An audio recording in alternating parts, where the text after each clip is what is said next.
নমস্কার বন্ধুরা, যুদ্ধ নাকি বন্ধ হয়ে গিয়েছে এমনটা ওই পাশের কিছু দেশ আর আমাদের কিছু দেশের মানুষ বলছিল না? মধ্যপ্রাচ্যের রাজনীতিতে নাটকীয় মোড় হয়ে গিয়েছে গতকাল রাতে। আমেরিকা যুদ্ধবিরতির যে আহ্বান সেটা কানেই তুলেনি ইসরায়েল, বরং তারা লেবানন জুড়ে হিজবুল্লাহর ওপরে স্মরণকালে সর্বাধিক ভয়াবহ হামলা চালিয়েছে। এই কথা স্বয়ং জানিয়েছে ইসরায়েল ডিফেন্স ফোর্স মানে আইডিএফ। ইসরায়েলি প্রতিরক্ষা মন্ত্রী কাটাজ তিনি দাবি করেছেন এই অপারেশন বারজাসের হিজবুল্লাহর ওপর সব থেকে বড় আঘাত।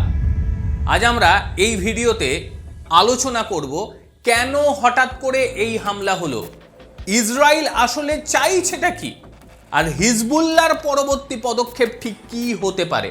পুরো বিষয়টি নজরে রাখুন। আপনাদের কি মনে হয় হিজবুল্লাহ পাল্টা কোনো প্রতিঘাত কি করবে?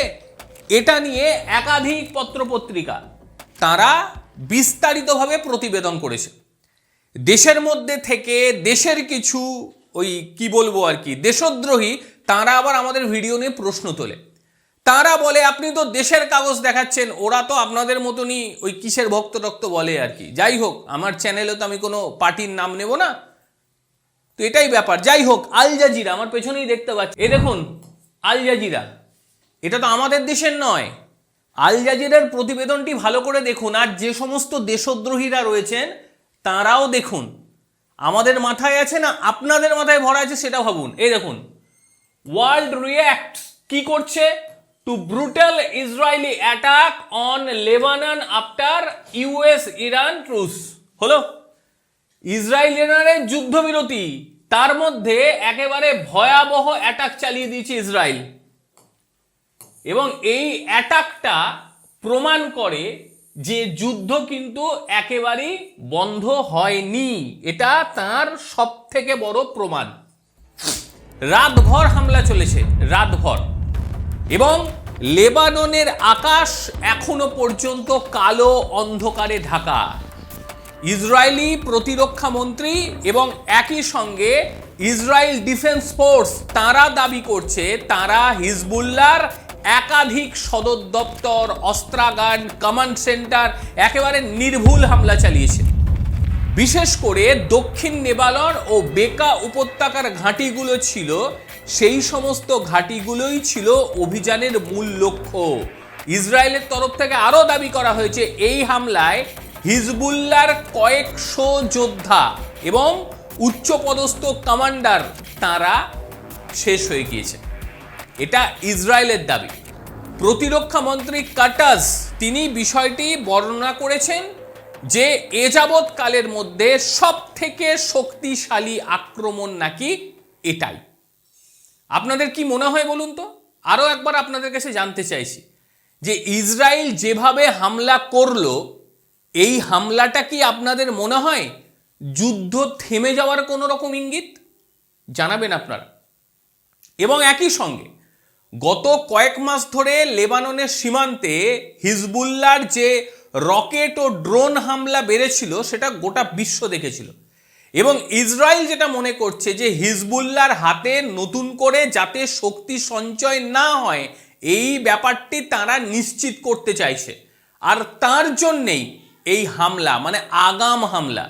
ইসরায়েলি কর্মকর্তাদের মতে উত্তর ইসরায়েলের নাগরিকদের নিরাপত্তা সুনিশ্চিত করার জন্যই নাকি এই কড়া পদক্ষেপ তারা নিয়েছে। সহজ কথায় হিজবুল্লাহর কোমর ভেঙে দেওয়ার জন্য আইডিএফ তারা লক্ষ্য করে নিয়েছে যে কিভাবে হিজবুল্লাহর কোমরকে ভেঙে দেওয়া হয়, আর সেটা ভাঙতে শুরু হয়ে গিয়েছে। এটা এমনটা ভাবার কোনো বিষয় নেই যে অল্প স্বল্প আঘাত। যদি অল্প আঘাত হতো সেই ক্ষেত্রে আন্তর্জাতিক মিডিয়াগুলো ঝাঁপিয়ে পড়তো না, অন্তত আল জাজিরার মতন মিডিয়াগুলো এটা নিয়ে খবর প্রকাশ করতই না। ইসরায়েলের যে হুঁশিয়ারি, সেই হুঁশিয়ারির ফলে এখন পাল্টা প্রতিক্রিয়াও দিচ্ছে হিজবুল্লাহ, এবং হিজবুল্লাহর যেটা বক্তব্য যে আঘাত যা হয়েছে তার দ্বিগুণ আঘাত নাকি ইসরায়েলের ওপরে তারা করবে। আদতেও হয় ইসরায়েলের ওপরে এযাবৎকালে এত ভয়াবহ আঘাত কি আমরা দেখেছি যেভাবে হিজবুল্লাহর ওপরে আক্রমণ হয়েছে? স্পষ্ট বার্তা, হিজবুল্লাহ যদি নিজেদের পুনর্গঠনের চেষ্টা করে তবে তা অপরিসীম শক্তিতে আঘাত হানা হবে ইসরায়েলের তরফ থেকে, এই বার্তা দিয়ে দেয়া হয়েছে। অন্যদিকে হিজবুল্লাহর পক্ষ থেকে প্রতিক্রিয়া এসেছে, কড়া প্রতিক্রিয়া যেমনটি আসে।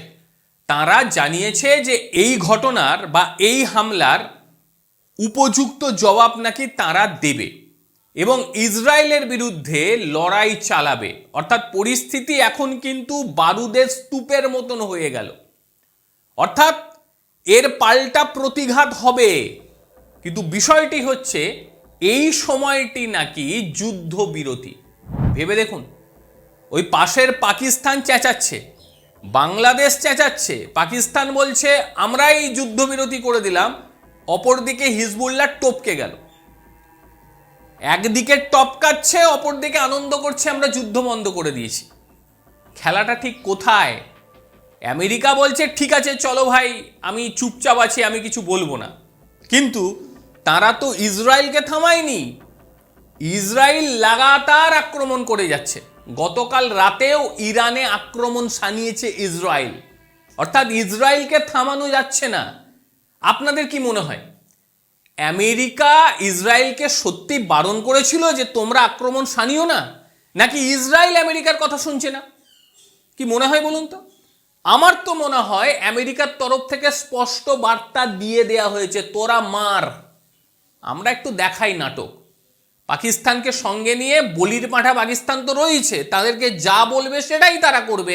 তাই পাকিস্তানকে নিয়ে একটা নাটক মঞ্চস্থ করার চেষ্টা চলল, আর সেই নাটকের অংশীদার হয়ে গেল পাকিস্তান সহ আমাদের দেশের কিছু দেশদ্রোহীরা। তারা আবার বলছে পাকিস্তান হিরো হয়ে গেল, পাকিস্তান হামলা বন্ধ করে দিলে। আরে বাবা, যেখানে পাগলদের অবস্থান সেখানে ভারতবর্ষ যাবে কেন? ভারতবর্ষের তো একটা মান সম্মান থাকবে, তারা যাবে কেন?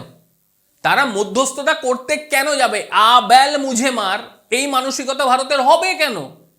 ভারত নিজের মতন জায়গায় বাই থাকে।